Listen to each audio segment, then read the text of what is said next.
All right, good afternoon, everybody. Welcome to a round of late in the day favorite beverage and recipes, I guess.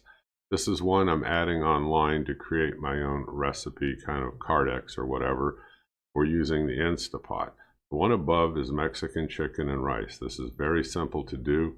It's incredibly good. I mean, when you're done cooking it, it only takes 10 minutes once you've assembled everything, into the pot. Other than you do have to stir fry, or what I usually do is I stir fry, whether you use a saute mode on the Instapot or you want to stir fry them in a pan, on the stove. That's up to you. Now, the other thing is you can substitute that 2.5 cups of water, and I do this a lot of times with 2.5 cups of chicken broth. It actually makes it a little bit more flavorful, but you can use water. I've done that before too. This is great on tacos, burritos, tostados, or you just eat it in a bowl if you want to, like you would soup. Anyway, it's a fast, easy recipe, and I'm going to add it to my online collection here.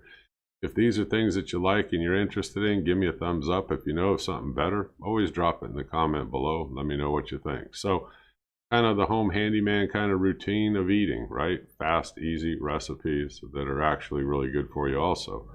All right, I'll see you on the next video. Hit pause, write the ingredients down, give it a try yourself. All right, folks, I'll see you again soon. Thank you. Bye-bye.